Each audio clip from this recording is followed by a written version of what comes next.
The NBA Gambling Podcast on the Sports Gambling Podcast Network is brought to you by Underdog Fantasy. Sign up with promo code NBA SGPN. Get a 50% deposit bonus up to $1,000. We're also brought to you by Rhythm. Start crushing college football and the NFL and the NBA with Rhythm. Get your 7-day free trial by going to sportsgamblingpodcast.com/RITHMM. Yes, sir.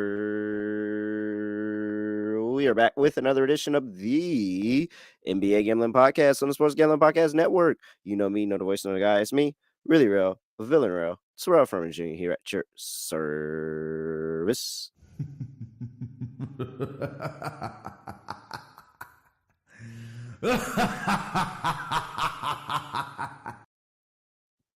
Filling in. Hearts go out to Munaf, a loss in the family. Hug your loved ones tighter, but the show goes on, and I'm here to fill in while Munaf handles business. Munaf, we thinking about you out there, wherever you may be in the beyonder. But I'm here with the guy who's regularly here on Mondays, Scott Studio Reichel. Scott, what's going on? Scotty, beam me up. Surprise. Yeah, doing well. We got a lot of games. I believe we got 15. So should be fun. The weekend was pretty entertaining. Shout out to my Nets who lost the game finally on Sunday. We're back on track. Feels good. Point is, though, do think for the actual slate, once again, should be entertaining. It's always weird right before Election Day because the NBA now doesn't have games on Election Day. So you're going to see a bunch of games on Monday and I believe a bunch of games on Wednesday. So keep that in mind, though. There will be no show tomorrow because we got no games. Have the Nets forgotten about Pooper for Scooper? They didn't forget. I said going into the I did a actually mothership show, and I actually was talking about it. I said the worst team to be the Wizards, who've actually been not terrible, but not great. I said the Nets would actually be decent to start the year because you look at the roster, they got professionals. Might not be the best of players, but they have professionals. They have guys that have been there before, they know what it takes, and I do think that they have guys that are trying to boost their own trade value. So I'm not shocked the Nets are actually decent right now. Do I think they're going to continue doing that? No. They're going to blow up the entire team. Dennis Schroeder's too good for the tank, but Dennis Schroeder can hoop. That's all I'm saying. So you're looking at him, Cam Thomas. I'm not shocked the Nets have been decent. Hey, man. They have Cam Thomas the other night. On the roster. Cam Thomas the other night, he shot that bitch from Yucatan. Yeah. Oh, my God, bro. Mm-hmm. Did you see how he shot that bitch, bro? What Ant say? What Tyrese said? Ant said, "I don't know where the fuck you could say that, but that bitch far." Yep. What? That Cam shit Thomas was though crazy. has been playing well. Schroeder's played well. Honestly, even Ben Simmons has been okay. I haven't been extremely annoyed by his performance. Finney Smith's been good. I'm not going to talk too much about the Nets. We got a lot of games to get into, but just a reminder that if players are too good for the tank, they're either getting traded or they're getting on the injury report. Koulibaly's not playing the last month of the season for the Wizards. That's not going to happen. Koulibaly's too good. Koulibaly's too good for that team. So we'll see what happens. But the Nets have been fine. I'm not surprised. But they will get a lot worse. I'll tell you that much. Scott calls it here. Koulibaly will take the under on season total points. He will not finish the season. He is actually really, really good, Koulibaly. He's too good. He's too good for the purpose of the season. It's not often Scott get up here and just randomly blurts out a player and says, "Oh yeah, I really support this guy like so much." I know he's really good. If you watch him play, he's really good. The Wizards don't hit many first-round picks. They hit on Rui and they didn't even interview him. If you remember that, they didn't even bring him in for a workout, and that was one of the better picks they just somehow get their hands on Rui, like pretty much. But now I immediately just assumed Rui was going to be trash. Like not that's even. The thing about Koulibaly is that they actually drafted a guy, and you're like, the Wizards? They actually got one right. Yeah, he's actually very good. Yeah, Wizards. You're right. The Wizards don't get many draft picks right, or at least enjoy them when they're right. Mm-hmm. All right. College basketball is back, and if you are already subscribed to the college experience for their daily games we got picks, today? 199 games. 199 games of basketball in college. What a time. Ooh, boy, what a time. Hey, make sure you check out the college basketball experience, breaking down all the daily picks, Moneyline Mac, Noah Beanick, and the head of the snake, Pick Dundee. Make sure you go check them out. And always give them a 5-star rating and review on Spotify. Give us a 5-star rating and review on Spotify. You can give us an Apple one too. You can do both if you have both. Make sure you do that. We would love that. So only you can prevent corporate gambling from taking over by shouting us out and helping us climb more and more and more and more up the charts. That happens with just 5 seconds of your time to do a 5-star rating on Spotify and Apple.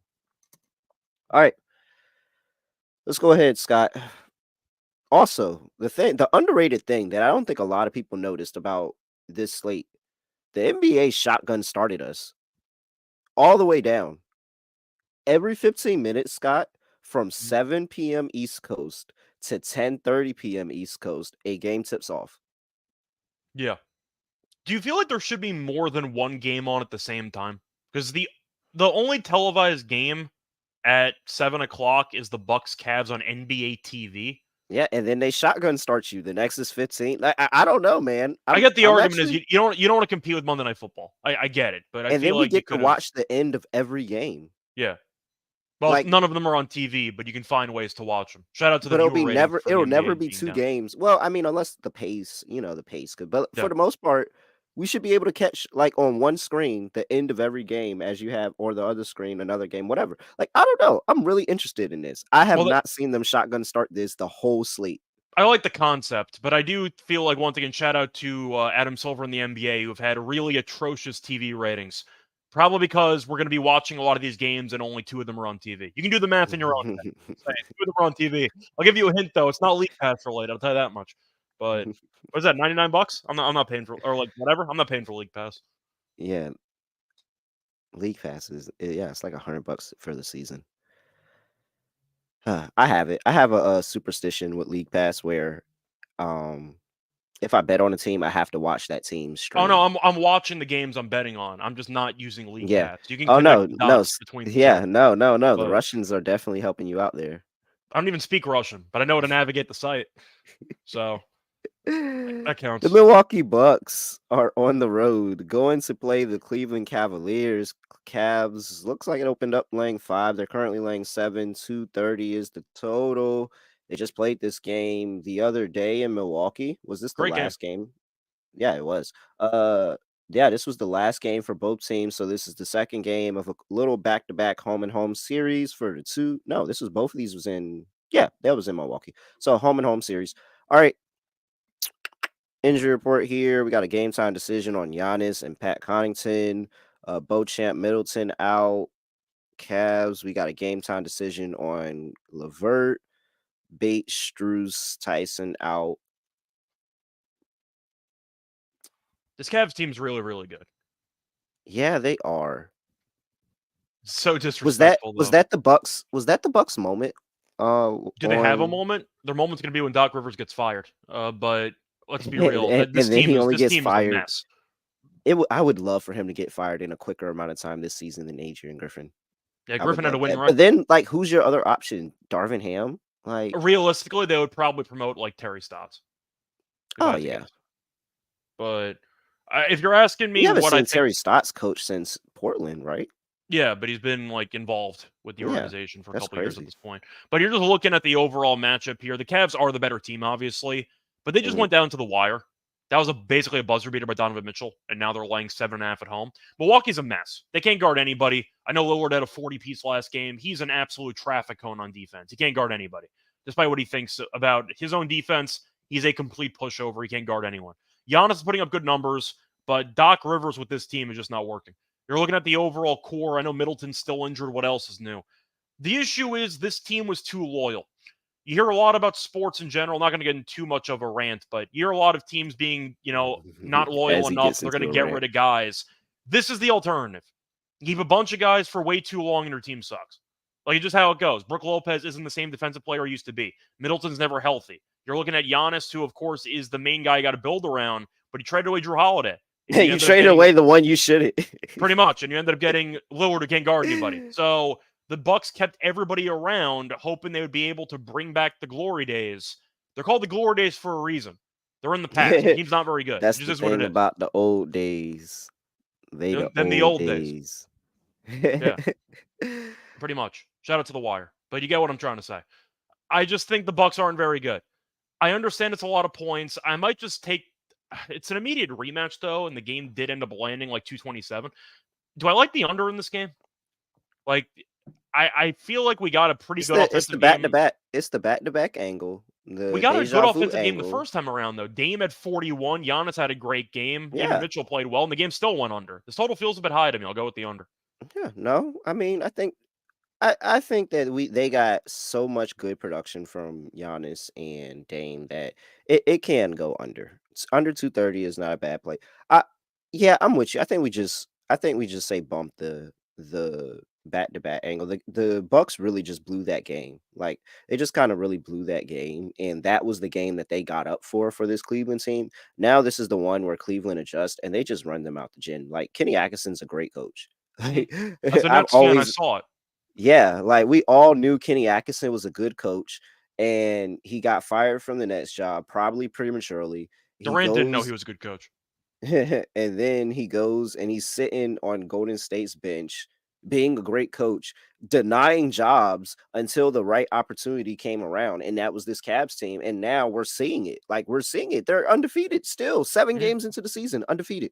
And I think everybody just assumes the Bucks are going to bounce back and get the win in this one. I'm with you. I don't think so. Give me the Cavs. Play the 7. I feel like the side I really can't pick. I got to just go with the total here because the Bucks. I wonder how much of it is them potentially quitting on Doc. I know it's early in the season. I get that they have a lot of veterans on the roster. This isn't working. And you fired coaches for less. We saw with Adrian Griffin last year. Doc has a losing record, including last year. They were 1 and done in the playoffs last year. They had injuries involved, but I don't know if I could actually back this Bucks team at all. I don't know if I can really get involved in the side with them in general because I don't know where they're at mentally at this point. Morale's probably dangerously low. They might be on the verge of a coup. I don't know what's going to happen in the next week or two. So, how bad is this going to get? If they go like, let's just say 3-12, is he tossed? Probably. Like, I don't know. How bad can this get? It could get really bad. I mean, Terry Stotts being because I didn't even think about that. Wow, Siri, I was not talking to you. I don't even know how she got that, but Terry Stotts, I feel like with the Dame connection, just saying, man, we could get anything better than what we're getting right now. They make the move, but like it's just like they already made a bad move. They possibly made a bad move by hiring Adrian Griffin. Then they made a worse move by firing him prematurely. Then they made a worse move by bringing Doc on board. And now they could potentially either double down on that bad move or just say, screw it, we made a bad decision and we're just going to cut ties. I don't think they're bold enough to say How many screw it. coaches are they on the verge of paying in the same season? 1, 2. Because I'm sure, does Bud have something? I don't know. Bud might have That's what I'm saying. Yeah, It could be Bud 3 might or have some 4. money. Hey, I'm not gonna lie. Bud might have some money on the books. They might be paying potentially 4 coaches at the same time. 4 coaches at the same time. Like Bud has some. I would love to look up how many coaches teams are paying. I know there are some coaches that are paying 4 coaches at one time. All right, man, it's hilarious. Okay, next game on the slate. We've got the Golden State Warriors on the road going to play the Washington Wizards. Golden State open up laying 8, currently laying 10, 232.5 is the total. Let's see. We got a game time decision on Steph. We got a game time decision on Wiggins. There's an Melton update is though on out. Curry though. He was present at shoot around today. Yeah, that literally just came through 7 minutes ago. Participating in shoot around. So looks like there's a possibility on Steph here.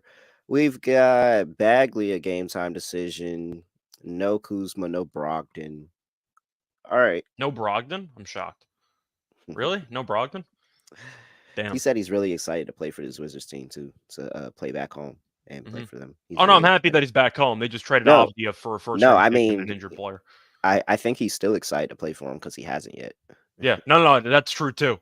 They got rid of Avdia for an injured point guard and a first round pick, so there you go.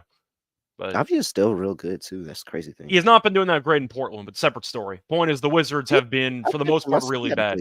When they lose, they get blown out really badly. That's the common theme for this Wizards team. When they lose, it is ugly. Oh yeah. So the question is, are they in the game? I don't think so. If Curry plays, I mean, I think Golden State's been good without them anyway. Golden State is Yeah, filthy. Golden State. Yeah, Golden, like everything we said about Golden State is like coming to fruition because I was ready to write them off when Steph went down, and they quickly showed me like, no, no, no, no, no. We can go and we can blow a team out, and we can go out here and we can handle business on the road, get it done, and get at Houston, this team that a couple years ago was horrible on the road. Yeah. Absolutely horrible on the road. So yeah, I mean, I just don't know how anybody wants to get in front of this Golden State team right now. I say And this team's great. They're minus 180 to make the playoffs. It's a bit juicy, but this team might win 50 games. This team's really good. And Steph's been injured. They've still been winning. Bajemski's been great. Buddy Hield's been, dare I say it, better than Klay Thompson. Can I say that in 2024? Can I say that? Buddy Hield's been kind of an upgrade. I'm just going to throw it out there, just saying based on the stats. But point is, the Warriors have been really, really good. I'll go with Golden State. The Wizards, I think, are a mess. Bad scheduling spot. Played in Mexico randomly. Got buried by 20 against Miami. Now they're back in D.C. Kind of a weird scheduling spot there. I'll go with the Warriors. No, Strutters, I'm going to correct you. They did blow a 31-point lead. They just won in overtime. They did blow the 31-point lead, but they ended up winning. But still, the resiliency to win that game at all. Yeah. I'm sold. Like you really can't get me off of this Warriors team right now. All right.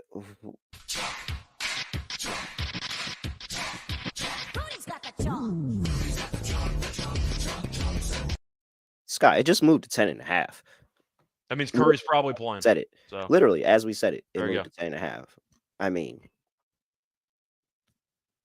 if Golden State can run them out of the building if they're engaged, because we know the Wizards offensively are still not great, and defensively they can be a mess. But Golden State's just gonna go bombs away from 3, most likely. Underdog Pick'em has a huge menu of all sports: NBA, NFL, college basketball, college football, all of that. And so you should really get over there. They have a whole bunch of specials and boosts, a bunch of boosts, some of them up to $1,000. I mean, if you're a really, really big person, you can get up to $2,000 in some of these boosts. So really make sure you go out there and just take the opportunity that Underdog gets you. So sign up with promo code NBA SGPN, claim your special pick and first time deposit offer up to $1,000 in bonus cash. UnderdogFantasy.com, promo code NBA SGPN. All right. Next game up, Los Angeles Lakers on the road going to play the Detroit Pistons. Lakers laying 7.5, 227.5 is the total. Injury report. We have for the Lakers, Anthony Davis, Austin Reeves, D'Angelo Russell is officially probable. I saw. Yeah. We expect all of them to play. I don't think Pistons also played yesterday, so we'll see if they sit anybody. But yeah, Amen Thompson technically game time decision for this game. Oh, sorry, all right. Thompson. Oh, I saw. I did say Amen, didn't I? Sorry. Yes. 7.5 for the Lakers. Lakers been good. Detroit's been feisty. Are the Lakers good on the road? Because I feel like when I've watched them play, they've been kind of a mess in opposing arenas. Is it too early to reach that conclusion? Or, because they've been kind of getting killed in some road games. The Toronto game, I mean, all these teams that just make Toronto look competent really pissing me off. They also had like 40 more free throws. I mean, that was a joke, but they get that in every game. But they let the Raptors hang around. Like literally hang around as long as they wanted to. Like just not close enough to where they were winning the game, but close enough where they completely fucked up the spread. Yeah. The Lakers have been messing around on the road. I have not been that impressed with them in opposing arenas. That's been an issue for years with this team. Am I that committed to Detroit though? No, because they have their moments, but they've been feisty here and there. Yeah, they have their moments. But then there's games like, I mean, well, the Knicks on the road laying points is just a cash cow. But that Knicks game was just one of the games where I'm like, oh man, like you're nowhere even close. Like this was easy. Yeah, they lost by like 30 in that game, and it was at home. It might be a bad spot. I'll go with the Pistons. I like the under in the game. I think this total's too high. I get the Lakers defensively have been a bit underwhelming based on their overall roster, but I do think with the Pistons playing yesterday, they don't play at the fastest pace. I can see a lower scoring game. Give me a physical game. Give me Isaiah Stewart by second round knockout. It's a rematch against Milwaukee. This is Isaiah Stewart. He got ejected yesterday, by the way, for flagrant. So maybe he's extra pissed off. Give me Isaiah Stewart by second round knockout. Oh, wow. Forgot. I mean, they've Nah, I'm played a taking couple the times Lakers. since then, but still. I got to mention it when No, they do face off against each other. I'm taking the Lakers. I'll go with the under, but I'll go with the Pistons. I think they get it. I think they get it right after that. That Toronto game was just very, very filthy. But I know I saw the moments where the Lakers easily could have just pulled away and got the win. This time they pull away. Chalk for That's me. the issue I have with this team. They mess around. They go up and they coast. And I feel like If they don't coasting cover might this be a one, then backdoor spot.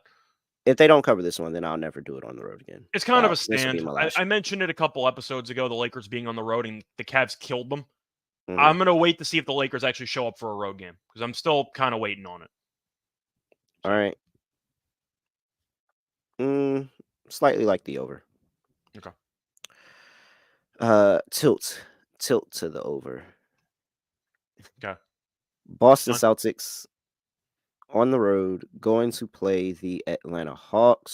Celtics laying 10. Open up 11.5, laying 10. 233.5 is the total. Let's see here. Who do we expect here? Sam Hauser, game time decision. Available to play. That's what I see most recent. Available to play for Sam Hauser. Jaylen Brown's out.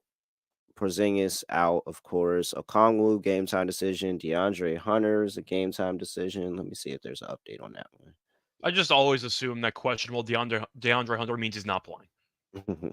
That conclusion over the course of the last 4 years. So Okongwu didn't play yesterday, so we'll see if he actually plays today.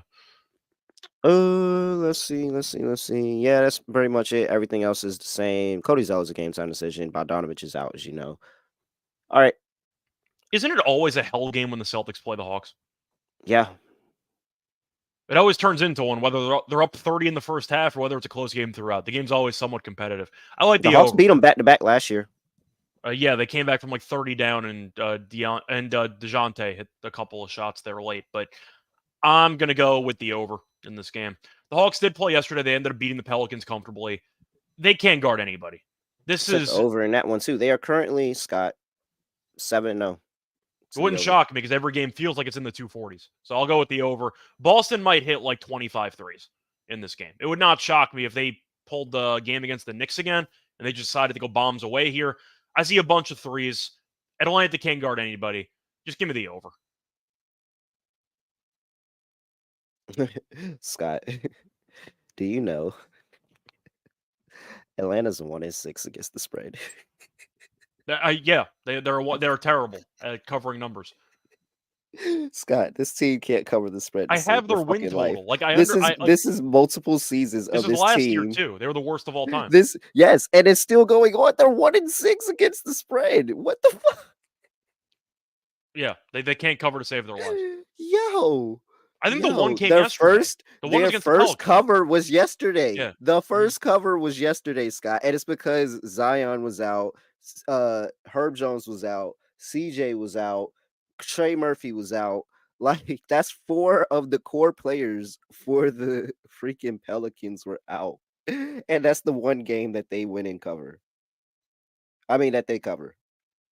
Because they can't guard anybody. It's tough to cover when you can't actually stop anybody from scoring. This is fucking hilarious.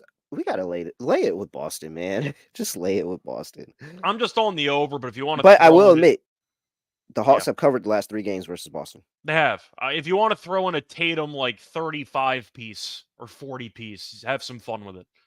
Because whichever one gets going, either him or Jaylen, they're gonna have a monster game.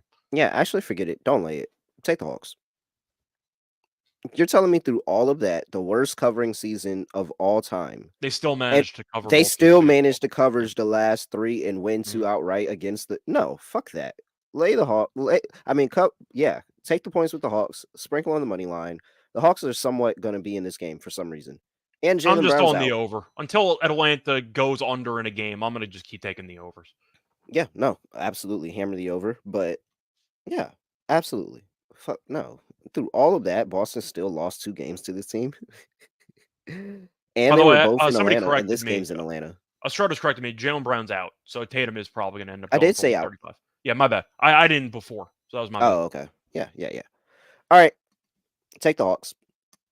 1-6, Scott. 1-6 ATS. Like after the worst ATS season ever, they start the season 1-6 ATS. Yep. Beautiful.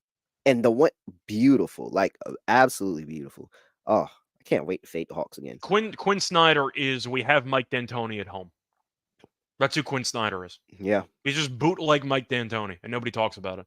And he has like so much job security right now. He's the 8th highest paid coach in the league. So much job security right now. Oh my gosh. All right. Yeah, Tatum. Love Tatum props.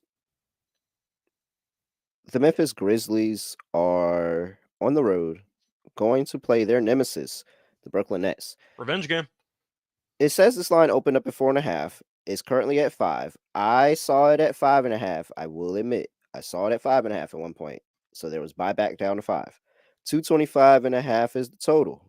Injury report here as we get into the 8 o'clock hour of this shotgun slate. John Conchar is a game time decision. Desmond Bain, Gigi Jackson, Luke Kennard, Marcus Smart, Cam Spencer, Vince Williams, all out. I probably did need to say all of those names, but the main names that have been actually playing, Desmond Bain and Marcus Smart, are out. Bogdanovich is a game time decision for the Nets. No He hasn't Sharp, played no this season, by the way. Simmons. Yes, reference. so this potentially his first game of the season. No Ben Simmons, no Sharp, no Watford. Memphis better win this damn game. The Nets went into Memphis last week, double-digit dogs on a back-to-back off overtime, and smacked the crap out of them. You better get your payback. That's all I'm Yeah, saying.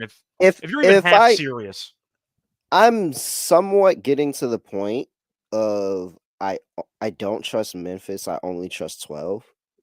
that's But fair. when 12 has a great game, Memphis does good. Like it really all depends on 12 for me. And I do think that he can have a really good game here. I think that the Nick Claxton thing will be interesting, and I'm interested to see if he's going to be able to get him into foul trouble at all. But I don't think he's afraid of driving and actually succeeding and getting to the rim against anybody. And then he just sets up his teammates so well. No, Desmond Bain really does suck, but like, come on, Memphis, you really got to get some get back here. I'm with you. Let's lay the 5. I gotta take it. The Nets also played yesterday. They're one of the only teams to play yesterday. They lost to Detroit. This Nets team's feisty. I get it, but you let them go into your building laying 12 and you got smacked. I mean, Schroeder killed you in that game. You got to make some adjustments. As for props, give me Edie points. Edie did well in the first meeting. I want Ja PRA. That's fine. I don't mind the That was, assist. but that was the also Double-double. thing. They didn't have Claxton in the game, and I was like, oh yeah, Edie should kill. He should get the rebounds and all that. He has the rebounding mindset of Brittany Griner. It's fair. That's why I've been focusing more on points in this matchup. Edie should get at least like 5 layups or dunks and maybe some free throws. So give me Edie points. Yeah, we're not on the rebounds. He doesn't rebound the basketball like at all. Like it's really bad. All right. Before we get to the next game on the slate, though, gotta talk to you about rhythm. Let me fire up my rhythm model and see if Rhythm's AI model or Braun Baker are on the same play. I like, hey, letting you know, I built a model.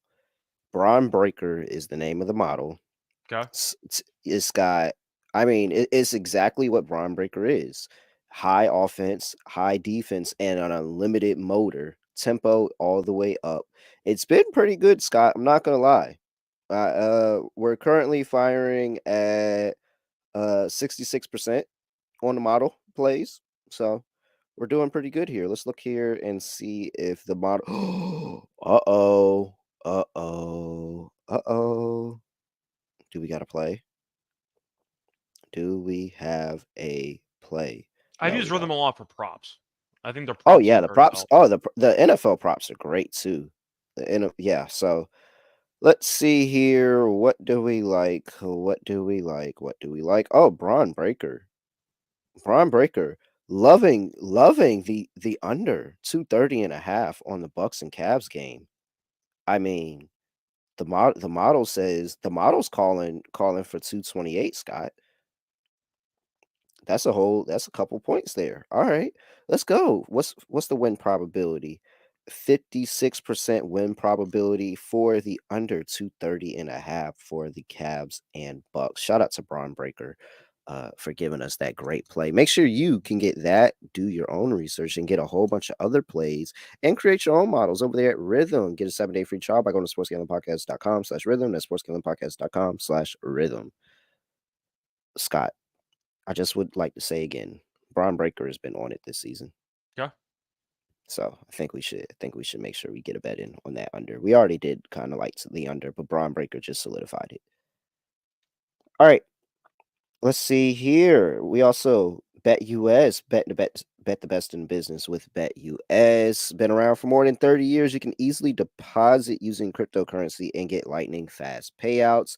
So make sure you go get that under 230.5 over at BetUS. Go to sportsgamblingpodcast.com/BetUS. That's sportsgamblingpodcast.com/BetUS. Bet the best in the business. They have great odds and great play, everything. And you can get a bonus deposit. Like, yes, go bet best in the business with BetUS. Promo code SGPN.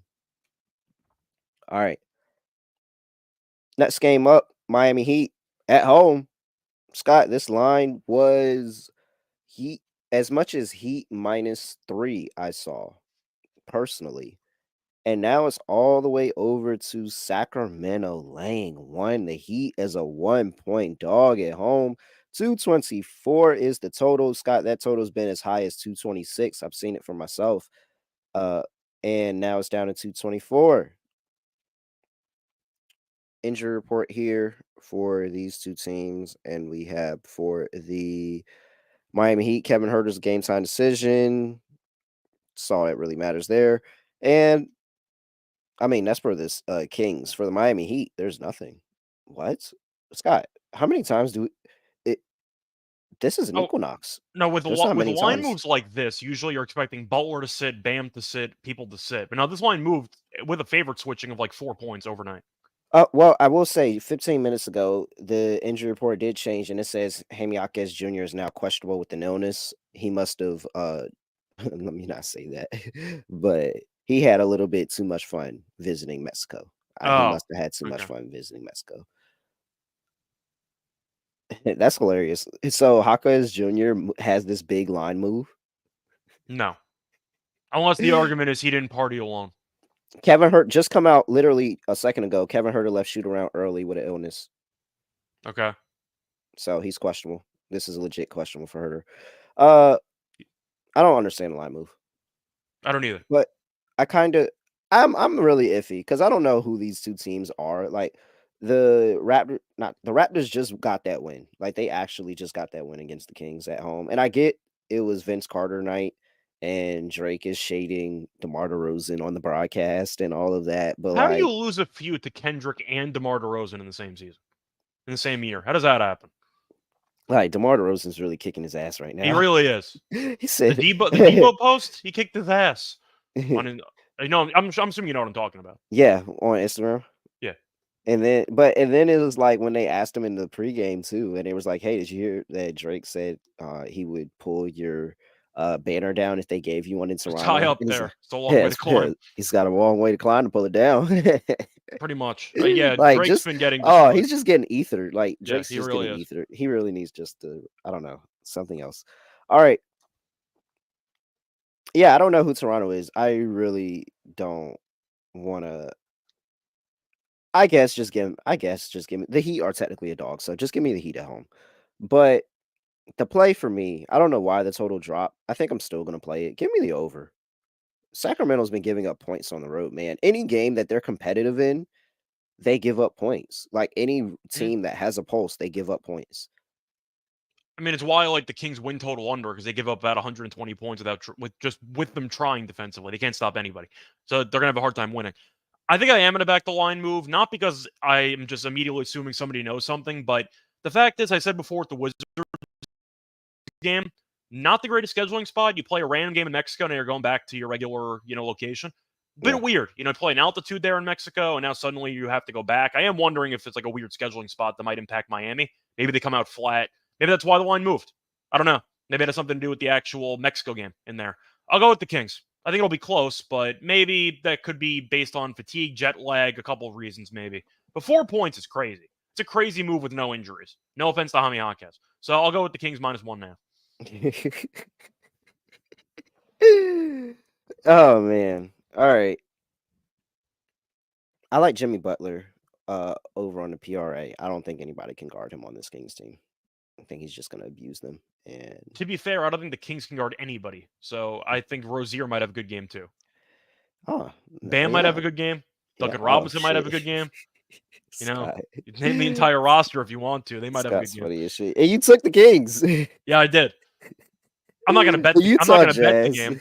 I'm not gonna bet the game, but I feel like once again I'm gonna take a stand that the mid-week trip to Mexico and you had a weekend overlap in there. Something's off with the scheduling spot to me. So I think that might be why the line moved. Utah Jazz are on the road going to play the Chicago Bulls. Bulls laying 7.5 here. 228.5 is the total. Scott, there are people that are out there saying this Jazz team is horrible, and yet they are somehow, some way, they had a better record ATS than the Atlanta Hawks. Yeah, it's really ridiculous. 1-4-1 ATS are the Utah Jazz this season. Injury report here for these two teams. We've got Lauri Markkanen game time decision. He's questionable. Jordan Clarkson is out. And for the Bulls, questionable tags on Zach LaVine and Patrick Williams. Lonzo is out. I gotta play the drop, right? Is it too early? No, I don't think the Bulls have some quality wins, man. Yeah, the Bulls aren't as bad, but when we're talking about where these teams are projected, I don't know. The Bulls have some quality wins. I mean, well, maybe not. Maybe the Bucks win isn't quality. I meant by projection, but Utah might honestly deserve the drop by themselves. Like they were decent for like the first half of the last couple of years, but with Cooper Flagg, Danny Ainge said, "I'm not taking any chances." After this week, Scott. After this week, then after this week, okay. Yes, after this week, we can start playing the drop. Let's get a little bit more feel for who really, really sucks. Because Danny I Ainge still don't know. Season and said, "You know what? We're not taking any chance." Yeah, I still don't know. I don't know about this Bulls team, man, because they go and they turn around and they beat Orlando, come back from like 20 points down or something like that. Great win. And then they fucking lose to the Nets. Like, yep. Yes, they did. What the fuck are the Bulls? Like, I have no idea what the Bulls are. It's just like, if it's their night, it's their night. If it's not, it's not. And you got to figure out what it is. But I mean, on paper, they should destroy this. They should destroy this Jazz team. This Jazz team really isn't playing for anything, and they suck. Who's coaching this Bulls team again? Billy Donovan? Yeah, Billy Donovan. Yeah, I'll take Utah plus the points, plus 7.5. You said LaVine's questionable. He's been great this season. So if he's not going to play, it's a big piece of the offense. And now he's still maybe not the biggest player in terms of plus minus because he doesn't guard anybody, but he gives them scoring. They could use it. Kobe White's been, not as great as he was last year. He has a less usage, obviously, but LaVine's been good from 3. I'm going to go with Utah. We know Markkanen's been injured. Oh, of course, that's been something to keep in mind. They started the load management early this year with Lauri. But I think for the sake of this matchup, we'll see if he plays or not. But with LaVine being questionable, I really don't want to lay 7 or 7.5. Feels too big to me. I think the Bulls win, but I think they'll win by like 5. 7.5. It's a lot to lay with this Bulls team that I don't trust. Scott, this total is way too low. You got the Jazz who are giving up 118.5 points per game, 23rd in the NBA. You have the Bulls who are giving up 116.8, 22nd in the NBA. Both teams are absolutely horrible defending in transition. Both teams are really, really bad defending in the half court. That's why their pace is 1st and 6th in the NBA. So like they just give up points regardless. Yeah, you can't tell me anything about it under here. They're horrible from 3. I'll take the both of these teams to go over 228.5. This should be in the 230s. Unless the argument is LaVine and Lauri might sit, and that's why the total drops. But I still don't trust these teams to play defense. If you're looking at potentially Lauri being out and LaVine being out, just give me Kobe White masterclass. It's time. We need the Kobe White game. It's been too long because LaVine's been taking all the usage. I need Kobe White to shine. I feel like Kobe White had a good game the other day too. No, he did, but I'm saying just, with the amount of shot attempts he's getting now compared to last Oh year no, when I remember last year he had a stretch where he was scoring like 30 a game. he put Like himself in the running for it was most like improved 20 or player. He 30 was a great game. Yeah, last he year. had a really crazy stretch one point last year. I'm I'll with you. probably All right, take the Kobe White PA if Levine's out. That'll be my pivot. all right. Let's see here. The New York Knickerbockers, my New York Knicks, on the road, going to play the Houston Texans. Scott, I've seen this line be as high as Knicks laying 3.5. It was as low as Knicks minus 1.5, and now it's firmly sitting at Knicks laying 217.5 is the total. I've seen that as high as 219.5. Well, the bright side is you said the Texans, they can't block anybody. Their offensive line's pretty broken. So I don't know if you want to go with the Knicks there. We saw a New York team beat a Houston team on Thursday. Does that carry over? Who knows? No, but that was a shout out to the Jets for actually winning a game on prime time. Last time they played, this was the controversial ref game. Yes, it was. This is why the Knicks are going to beat their ass. Not to mention that the Knicks are a road favorite, and since 2021, the Knicks are 21-8 ATS as a road favorite under Thibodeau and this new Knicks team. 21-8 ATS as a road favorite. When they've been laying points on the road, they've been covering. But this was the controversial game where the Knicks tied the game up. They were really getting their ass kicked like majority of the game, and they tied the game up, and then they gave them some fluky 3-point foul on Brunson, and it ended up Rockets winning by 2. It was a lot of bullshit and horrible call. They immediately came out and said it was a bad call. The Knicks were heated. Brunson was heated. Everybody was. They remember this. They're going to come in here and kick this Houston team's ass. They are going to kick their ass. Not to mention the length and the wings for the Knicks are just going to give all of, like, Jalen Green's going to have issues getting to the basket. I don't think that Jabari Smith Jr. is going to have an easy day. He's probably going to see a bunch of OG. OG's going to make things tough for him. Like Fred VanVleet, we already know about Fred VanVleet. Like I don't have to, I'm not really too concerned about Fred VanVleet here.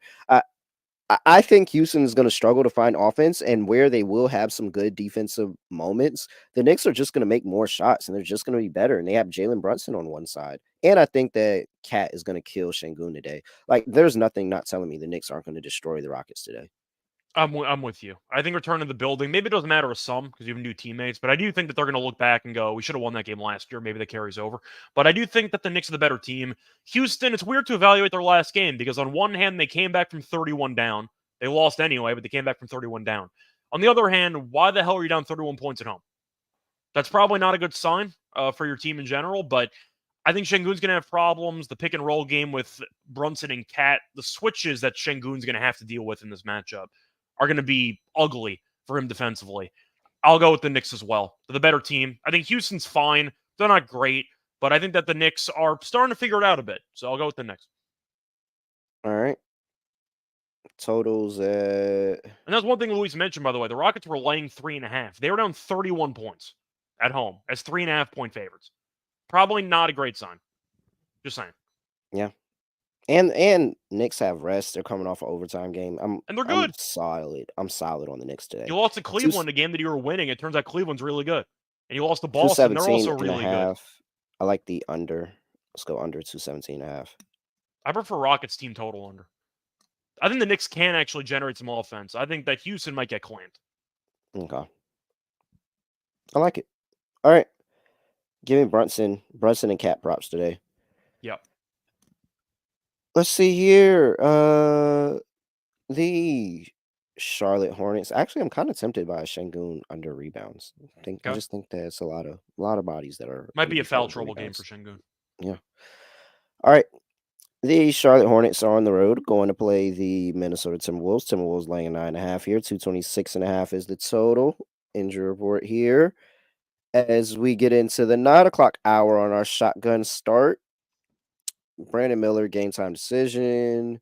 No Richards, no Williams. We have Gobert is questionable as well. Let's see if I can find any further update on that. Nope, I don't have any further update there. All right. I mean, I don't know what the Hornets are. I think they're a feisty bad team. They I did think go away. they're in like the Pistons category, but they're better than the Pistons. Does that make sense?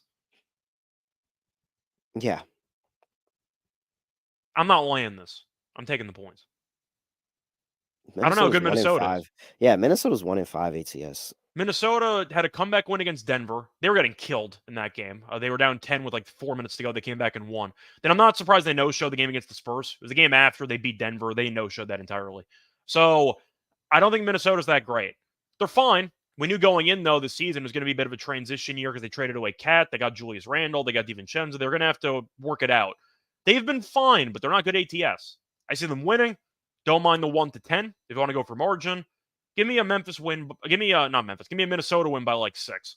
I think Charlotte can hang in there. I see them losing, but I think they can keep the game close. Is there any concern that Grant Williams is the starting center for them right now? No, because he might cheap shot Ant. That might help them cover the number. No, I don't know. I feel like it's a weird spot for Charlotte because Nick Richards is injured. We'll see what they end up doing with the starters, but I think Charlotte's been fine. I mean, you said Gobert might not play either, so might be a Nas Reed game. Keep that in mind. But yeah, it could be a bit of a concern, but it's mostly just Memphis watching them play and Minnesota watching them play. Not been overly impressed. They've been fine. Charlotte's been better than I thought they were going to be. I wonder how Julius Randle has been to his rebounds recently. It feels like Julius Randle can dominate the boards in this game. Especially if Gobert doesn't play. Yeah, especially if Gobert doesn't play. But, curious. Let's see here. Sorry, I've been going on a rabbit hole. He hasn't hit there in a few games, but he did have a good little stretch there in the beginning of the season, 9-9. So only twice this season. All right. We'll see. If Gobert's out, that's 100% to play, though. Okay. Yeah, I trust Ant. I don't trust the Timberwolves. I'm with you. I'll take the points, but I don't like it. I like Ant, though. Ant's going to kill. Our next game up, we have the Orlando Magic on the road going to play the Oklahoma City Thunder. Thunder laying 12.5. 215.5 is the total. For OKC, you have, same injury report. No Jay Will, no Kenneth Williams, no Hartenstein. And for the Magic, Gogo Batasi is a game time decision. Wendell Carter's a game time decision. We know Paolo Banchero's out for a while. It's a damn shame. Yeah, man, amazing season, and the Orlando's just looked horrible since he's not been playing. It's not their fault. Score. Franz can't shoot threes. I like Suggs as a player, but now he's a high volume shooter, which can be streaky. Let's put it that way. But I can't back Orlando. The Thunder, we said before the Cavs are undefeated. The Thunder are 6-0. Do you want to guess the lowest margin of victory they've had in those 6 games? 17 points. The answer is 12. But they have been murdering teams. This team is sick. Like, I really think Boston and Oklahoma City are up here, and like the closest other teams here, then all the other teams are down here. I think Boston and OKC are just the best 2 teams by far in the entire league, and I feel like most people would agree right now. Cleveland's trying to like bridge a gap there, but I'll believe it when I see it when they face off against each other. I think Oklahoma City kills them. I don't know how Miami's going to score. I mean, not Miami. I don't know how Orlando's going to score. Orlando, you're looking at Suggs having to take a bunch of shots. We watched them against Cleveland on, I think it was Friday night. Suggs had a great game. They still got buried. Like, Suggs had a monster game. He had a career at 28 points. They still got their asses kicked. Banchero was basically their entire team offensively. And I don't know what happened to Franz. He still can't shoot. It's very weird. But I think Oklahoma City, I got to keep backing them. They're too good. They're just too good at basketball. Yeah, you're not. I can't remember the last time that I faded OKC. Like, how can you get that? I don't know. I'm not fading this OKC. I think they're like 5-1 ATS. They might be a borderline like 5-0-1. That Spurs line was kind of tricky. It was kind of dancing around that number, but I mean, they've been great. They were down at the half to the Clippers. They won the game outright by 13. This team defensively with Caruso, with Dort, with Chet, even with Shea, it's just a ridiculous defensive lineup. They make life so miserable for their opposition. And I think the Magic are not going to be able to score. I see OKC by suffocation. I just don't know how the Magic might not reach 100 points. No, they're probably not because OKC's been that good defensively. Look at the last few games. They gave up 92 to the Clippers. Okay, you had that 114 when they were beating the shit out of the Portland Trailblazers. They And scored then 137 in that game, by the way.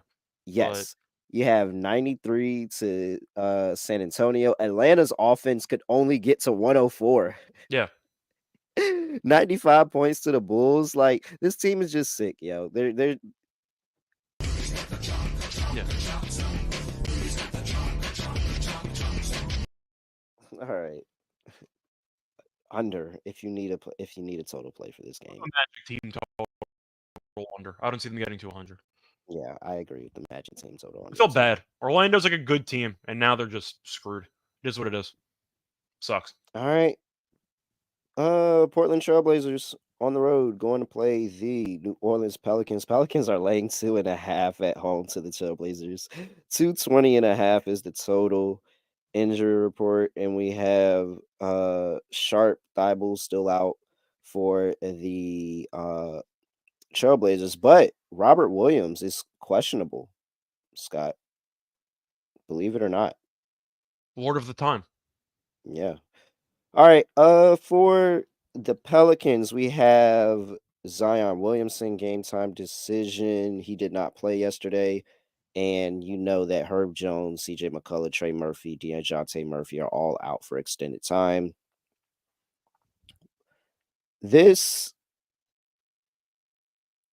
I can't lay any points with the Pelicans. I hate these teams. Portland gave them some trouble like last week or two.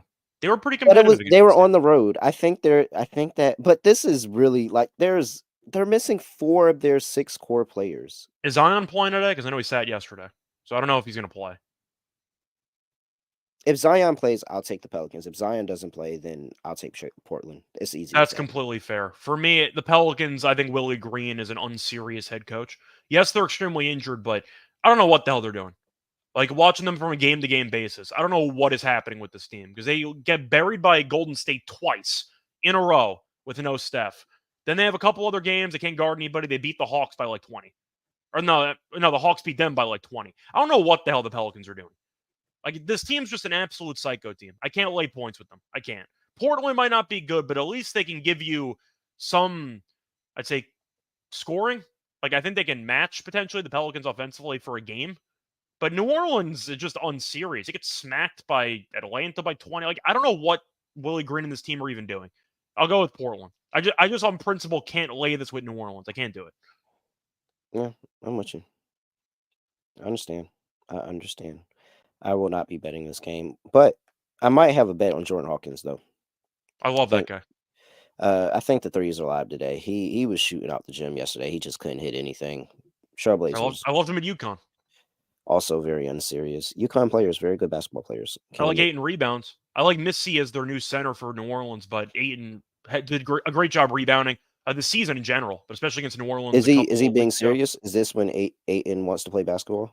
It depends how you define serious, because he had 13 rebounds, but he shot 3 of 13 from the floor. So you can interpret that however you want, but the point is he has had at least 11 rebounds in every game except for one this season. So rebounding-wise, he's been there. 3 of 13 field goals, not great, but he had a double-double, so that might count for something. But he had 13 rebounds. That counts. He had the 13 rebounds, but he also was 3 for 13. Yeah. The game against New Orleans, though, the 2 games, he had 17 and 12, and he had 10 and 15. So the rebounds have been there. I'll go with 8 rebounds in this game. All right. I like it. Man, that's funny. Can I intrigue anybody in a little 8 and over, 8 and under parlay here? Over rebounds, under points. That's pretty cool. Yeah, it is. It actually is fun. It's fun enough to work. All right. Indiana Pacers on the road going to play the Dallas Mavericks. Dallas is laying 4.5 here. 237 is the total. Injury report here as we're on 9:45 on our shotgun start, Scott. Andrew Nembhard is questionable. Neesmith is out. And then you still have the same out Dante Exum with a Maxi Kleber questionable here on a Monday. This total's exploded. This total's Yeah. like gone way up there. And I don't know why. I mean, it's Rick Carlisle against his former team. He's gonna try to put points on the board. I'm just saying it's a very weird game for this big of a line move on totals when the Mavericks gave up 85 points in their last game. That's how you know Now, Orlando's cooked, by the way. They scored 85 against Dallas. But the point is, it's off a good defensive showing. You figured, all right, this total will be in the 230s because it's Indiana, but it's gone up like 4 points. It's been I a think you really still gotta high play it. move for the total. I think you still gotta play it. Oh, no, I'm on the over because the lines moved this heavily. That's kind of my point. The game against Orlando landed in the 190s, and now the total's at 236.5. I see points. And I this line's gone level. over. This line's gone over this pretty easily, like rather easily. In 3 of the last 4 meetings of these 2 teams, it was one game where Dallas just locked in defensively at Mhm. Indiana that it went under, but other than that, Dallas has scored here's listen to Dallas's points totals against them. Dallas scored 122, 127. They had 111 in a game that they got killed in, giving up 133. And then they also had 120 in another game that they got killed in. Actually, the Pacers have really been dominating this matchup for the most part, but these totals have been high regardless. I think you play the over still. And I don't know, man. I mean, Rick Carlisle knows how to play how to put up points against this team. Rick Carlisle on his own right against Dallas has put up 137, 133, that one stinker of 104, and then 124 against this team. Yeah. Like he found ways to put up points. I like the over in the game. Conceptually, it makes sense because you have Luca, who we know, let's just say, isn't the fastest player on the court. Let's put it that way. You have Mhm. Kyrie. Now you have Clay. You make them run. You make them guard in transition. They're not going to. So if you're Indiana, you want to play fast. And I think that defensively, they're still not very good. So I agree with you. I like the over. I just feel like, once again, I wanted to mention that they gave up 85 last game to Orlando, and now the total's at 236.5. So I like the over in this game. And you have Dallas on. I mean, I don't know at this point what back to backs mean for anybody. We've I don't seen know either. teams be dominant on the second part of a back to back, but in a regular season, Dallas on a back to back with the Pacers team that is super well rested and coming off of a loss against a team that they play good against. It says Pacers. Like this feels like a Pacers spot, even though I think the Pacers suck. This really does feel like a Pacers spot, but over, over, over, over, over. Yeah, I'm with you. All right. Let's see here. Next game up. We're into the 10 p.m. window here. Toronto Raptors on the road going to play the Denver Nuggets. Nuggets laying 10.5 here. I'm sorry, 231.5 is the total injury report. And we have Manuel Quickly is questionable game time decision. We have Scotty Barnes, Bruce Brown, Olenek all out, as you know. Jamal Murray is out for this Nuggets team. Aaron Gordon is questionable. I Just give mean, me yeah, why do teams make the Raptors look competitive? because they can score. That's Don't guard anybody. They can score points. Grady Dick's been good. Barrett's been great. I've roasted Barrett for a long time. He's been very good this year. Props to Barrett. Even Jakob Poeltl's been good. He's had a couple double doubles here or there. But I am going to blindly go for Jokic points. They have not been able to guard him at all. He had 40 mhm. last time they faced off and it went to overtime. Game was close, but the point is Barnes got injured in that game, so Denver was kind of lucky to win it. But Joker's had at least 31 points in 3 straight against Toronto, at least 35 in each of the last 2 meetings. Just give me Joker points. I can't lay this with Denver. I don't want to. I don't think the team's very good.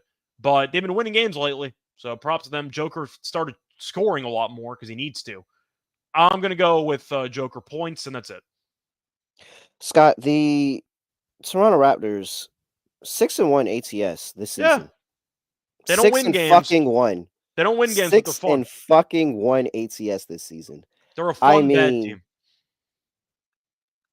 f- that has to regress. The regression is here, Scott. The regression is here. And thank you for Denver covering 11 against the Jazz last game. So now I know that they actually can cover this line. Like that's not impossible for them.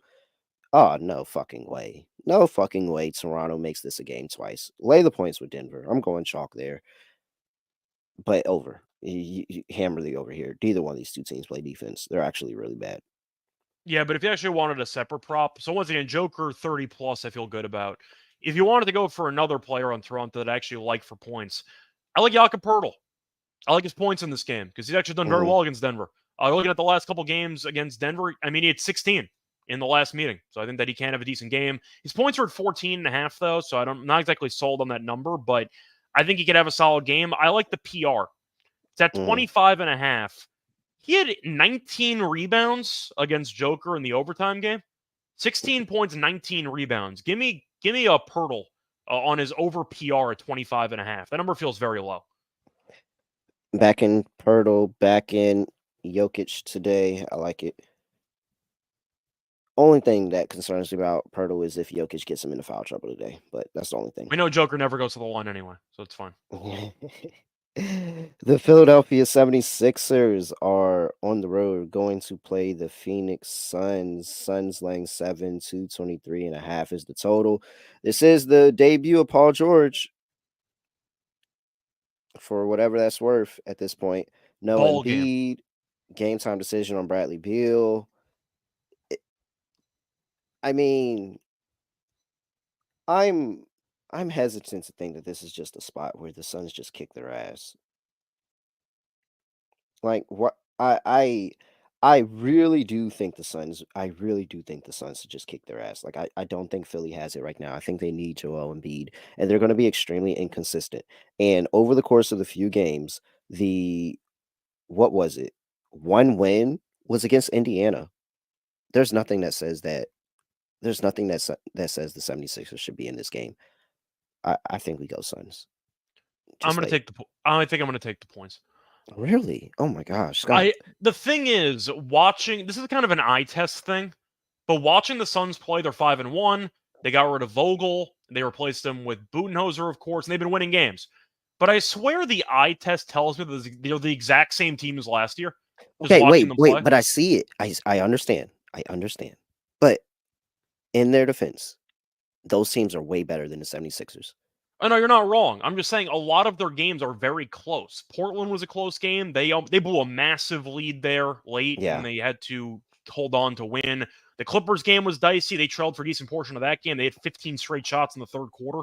They won that game by 6. The Lakers game was close. They came back from that one. They were down 20. Like, once again, First they one they were up 20 5-1. and then blew it.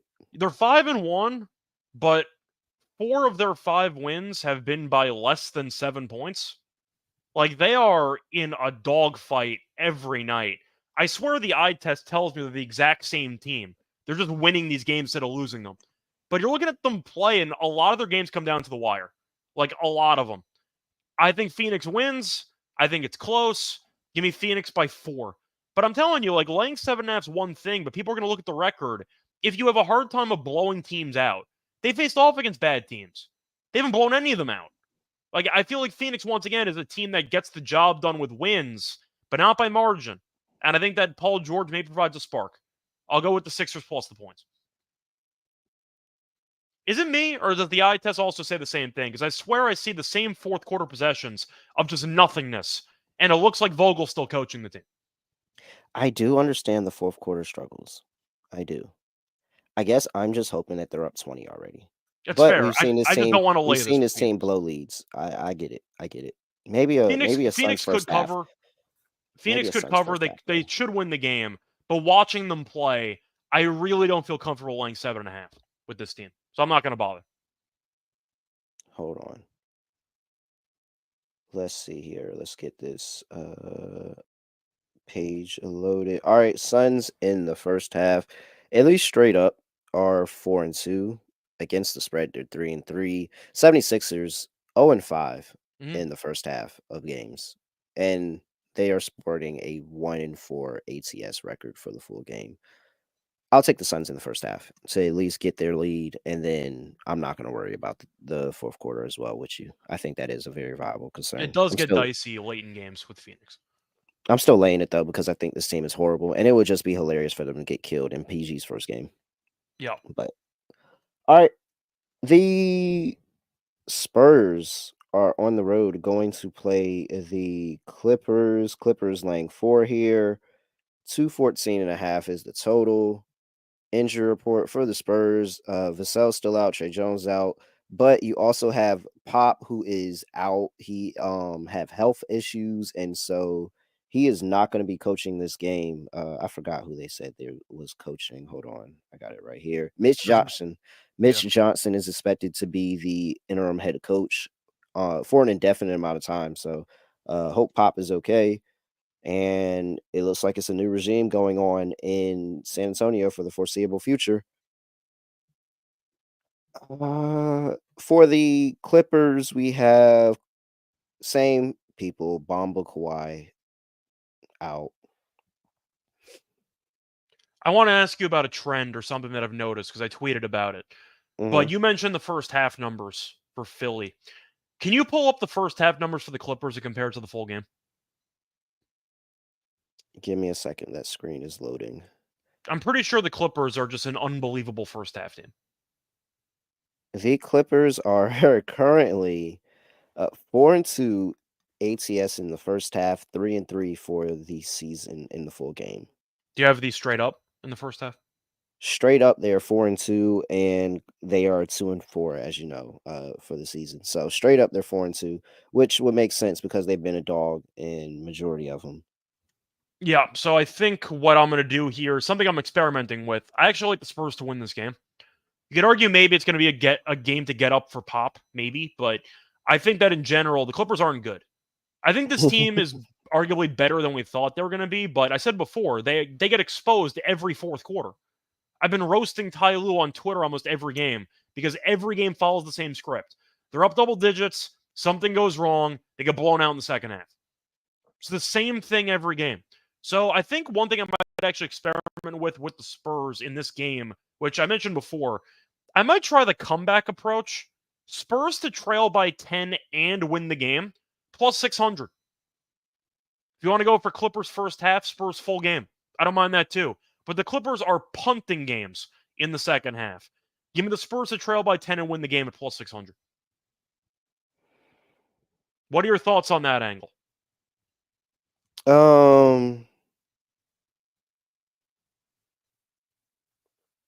I do like it. I don't know if I like it for this game. I just I like think the plus 600. Clippers. I think it's pretty appealing. Yeah, no, I do like it, and I think it's very interesting at plus 600. I think I'm on the Clippers for the game. I'm gonna go ahead and lay the 4. I think that this, if there's ever a get right spot, it's the game, and it's low key kind of the game after the game because Johnson was coaching that game in Minnesota on Saturday. So this is like he's already filled in for a game. And now this is an indefinite amount of time that Pop is going to be out. So this is kind of the game after the game a little bit. And I think the Clippers still 0-4 in this freaking dome, man. They're 0-4. Like I think that they're motivated to go out there and finally just get this win in front of these fans because they've lost the first 4 games here despite being up in almost all of those games. So yeah, I just think this is a good get up spot. I think the best way to play it is probably just take the Clippers in the first half and just lay the 2, say the Clippers do what they normally do, 2.5, lay the 2.5, say the Clippers do what they normally do and start off really fast in the first half. And then maybe, hey, maybe you are right and the Suns get together, but we already got out with the money. So Clippers first half is probably the best play for me in this one. And if I'm gonna roast the Suns for being that bad in the second half of games, I have to go extra hard on the Clippers because this team is awful in the fourth quarter. They are terrible in the fourth quarter of games. Yeah, I feel it. First half for me. All right. 214.5 under. I don't really care. I'm with you. I don't care either. All right. Chris Paul double. Oh yeah, absolutely. I'm all over Chris Paul while Pop is out. He's gonna do what he wants out there. He's the coach. Right. He's the coach now. Yeah. All right, here we are. Lock and dog. What's been going on? Do we need to change things up? What's been going on? I know I lost both my plays last episode, but I don't know how you I've been hitting dogs. I haven't hit a lock in a little while. I don't remember what I had though, but I remember my picks last episode were not good. But I don't remember what. I had Rockets plus 205 on the money line last time I was here. Shout out to them. That's before everything went to shit. Okay, For my lock, it's a lot of things that are lock worthy, actually. I feel like a sneaky candidate for you might be the Pacers over. No, so I am. I really am looking at the Pacers over. I really like that.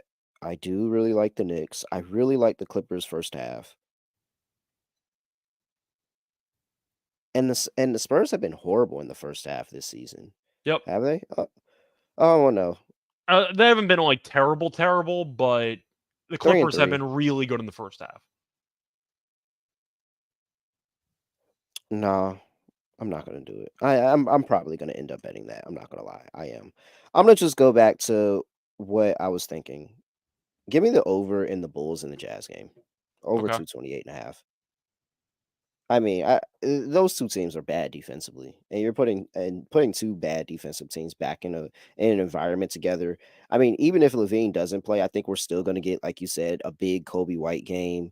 Laurie Markkinen is expected to play, so I think that we're going to see a bunch of points on the Jazz side, and they're going to be able to keep up. Yeah, I don't like either of these two teams. I don't trust either of these two teams. I think that we're going to see a bunch of points. Give me the Utah Jazz and the Chicago Bulls over 228.5. For a lock, for a dog, let's go with. I'm really tempted by Indiana. They've been Just good head taking to head. Indiana. Yeah, man. Best way to get out of a slump is play a team that you've constantly been good against. Yeah, fuck it. Let's go with Indiana. Plus 164 on the money line. A part of me thought you might go Hawks for the jokes. A part of me thought that potentially could have been in the cards, but I don't know, man. 1-6 ATS is oh no, fucking they're crazy. terrible. I just thought, for the bit of Yeah, Atlanta no, beating them no, every yeah. time for some reason. I would throw them. I would 100% throw them in a money line round robin You're with stronger than I am because I would not. Yeah, I would throw But them in a money line round robin with the Pacers, and if I had a last team, it would be man, Charlotte has gone on the road and won as a really big dog before, like in some random ass spots. mm, Yeah, I would throw Charlotte in there too and just see what happens. all right. So for my lock, I'm gonna go with the Knicks minus 1.5. I think it's a great overall matchup for them. We know that last year the game got a bit weird. Knicks should have won. It happened. When game went to overtime, Dylan Brooks went crazy. Weird things happen. Point is though, the Rockets have really not been that great. And Jalen Green and Şengün, I'm still not sure actually work together. And they extended both of them. So I think one of them will be moved at some point. But Hmm. you're looking at what Houston's doing right now, and I'm not a big fan of what I see.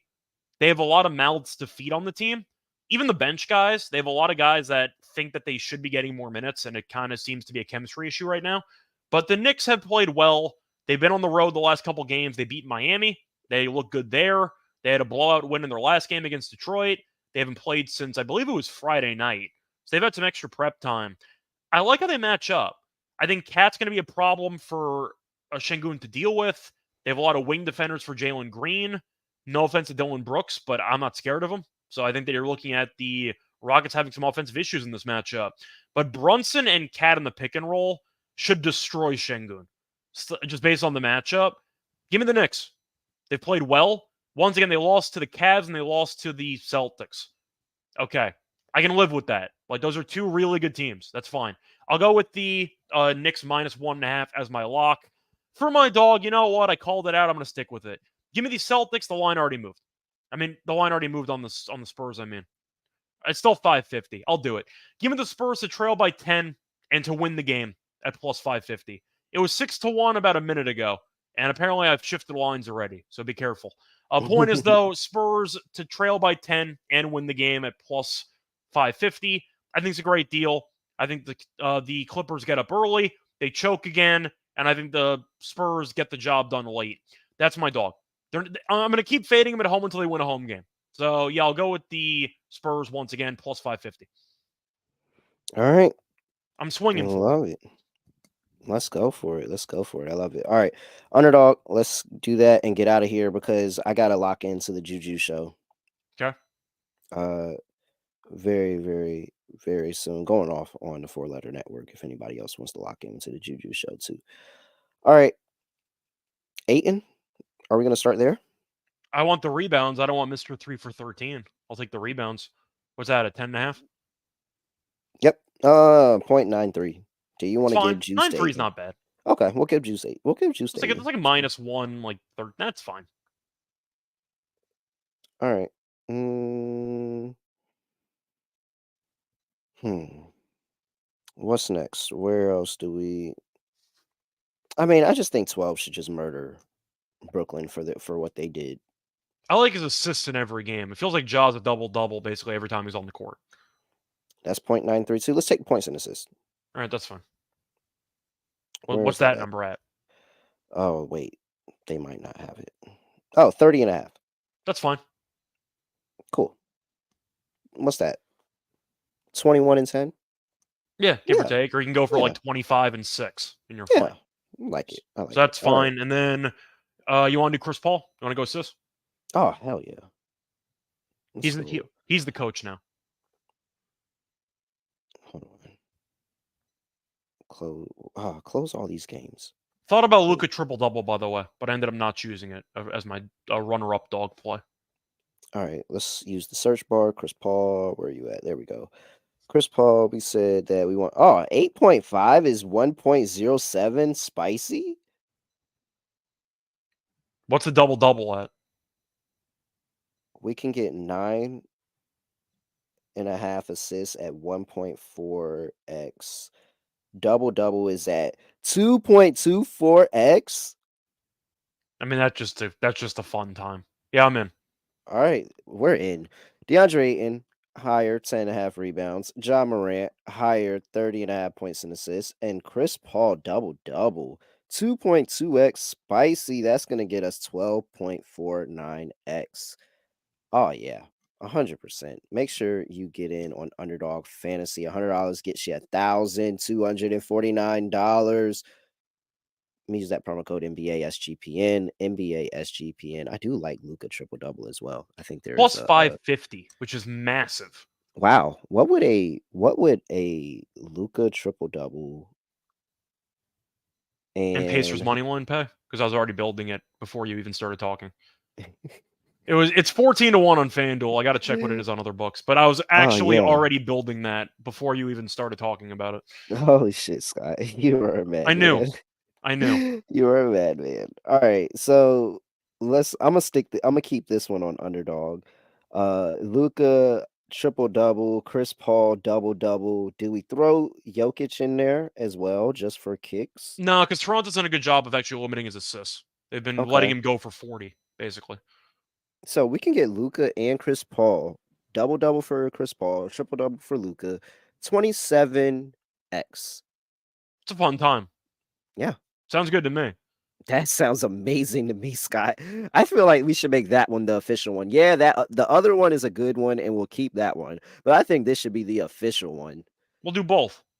Yeah, we're up with both. We just gave you 2 underdog lineups. Come on, guys. All right, Scott. Anything else for the people since we get up out of here?